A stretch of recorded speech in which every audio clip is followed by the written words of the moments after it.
Katherine of Aragon and Anne Boleyn, the first two wives of King Henry VIII, were figures of great contrast and consequence in English history. While often depicted as stark opposites, Katherine as the pious, loyal queen, and Anne as the vivacious, ambitious upstart, each woman held firm beliefs, remarkable intelligence, and a determined spirit. Their stories converge and diverge within a narrative shaped by love, faith, and political struggle, ultimately transforming the English monarchy and the religious landscape of Britain. In this video, we explore the lives, rivalry, and influence of these two extraordinary women. Noble origins and family background. Katherine of Aragon was born in 1485 to Spain's most powerful rulers, Queen Isabella of Castile and King Ferdinand of Aragon. Her lineage was prestigious and revered, rooted in the Trastamara dynasty, a bloodline known for its military strength and dedication to Catholic faith. Her parents were renowned for their success in the Reconquista, reclaiming Granada from Muslim rule, which unified Spain as a Catholic state. Growing up in this environment, Katherine was immersed in a culture of religious devotion, chivalric values, and loyalty to the Spanish crown. Her education was meticulous, preparing her for the diplomatic demands and obligations of queenship. Anne Boleyn, in contrast, was born around 1501 into the English gentry. Her father, Sir Thomas Boleyn, was a respected diplomat, but the family's status paled compared to Katherine's royal lineage. However, Thomas's connections allowed Anne to spend formative years at European courts, particularly in France, where she was exposed to sophisticated courtly etiquette, religious reform ideas, and artistic culture. This early exposure to European customs cultivated Anne's elegance, intelligence, and an awareness of politics that would serve her well later in Henry's court. Arrival at the English court. When Anne joined the English court in 1522 as one of Katherine's ladies-in-waiting, the Tudor court was a vibrant center of Renaissance ideas and culture.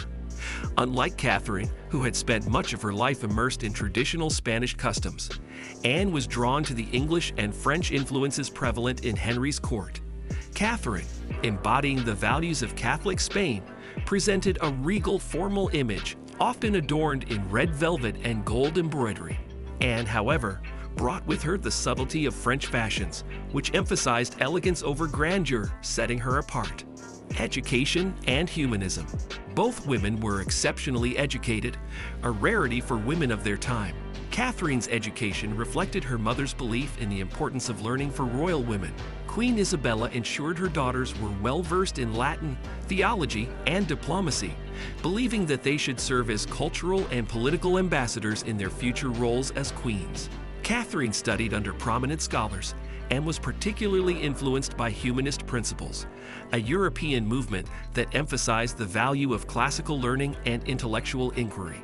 Her education equipped her to engage in diplomatic discourse and reinforced her strong Catholic convictions, which would later influence her response to Henry's demands. Anne's education, shaped by her time in the French court, focused on language, literature, and music. Her familiarity with humanism introduced her to reformist ideas that questioned traditional religious practices. Unlike Katherine, who upheld the orthodox beliefs of Catholicism, Anne's exposure to these ideas inspired an interest in reform, aligning her more closely with the growing Protestant sentiment in England. This ideological difference would later place Katherine and Anne on opposing sides in the religious debates surrounding Henry's divorce and England's break from Rome. Katherine's role as queen consort. Katherine's marriage to Henry VIII was marked by both personal devotion and political collaboration. As queen, she shared in Henry's rule, offering counsel on diplomatic matters and strengthening England's ties to Spain. For years, their union appeared strong, and Katherine proved herself a competent and loyal partner in governance. She played a key role in the early years of Henry's reign, particularly during times of war. In 1513, when Henry was abroad fighting in France, Katherine served as regent, successfully defending England against a Scottish invasion. This victory bolstered her reputation as a capable and resolute queen. However, Katherine's primary duty as queen, providing a male heir to secure the Tudor dynasty, remained unfulfilled. Although she bore several children, only one, Princess Mary, survived infancy. By the 1520s, as Katherine's chances of bearing a son dwindled, Henry's attention began to drift toward Anne Boleyn, a shift that would alter the course of English history. Anne's ascent and Henry's obsession. Anne Boleyn's ascent at court began as she caught the eye of Henry VIII around 1526. Her charm, intelligence, and refusal to become his mistress piqued the king's interest. Their courtship unfolded through a series of letters where Henry expressed his longing and affection, often using French, the language of romance and chivalric love. Anne, determined to protect her reputation and aspirations, stipulated that she would only yield to Henry if he made her his queen. By 1527, Henry's infatuation with Anne had deepened, and he began seeking an annulment of his marriage to Katherine, arguing that their union was invalid due to her previous marriage to his older brother Arthur.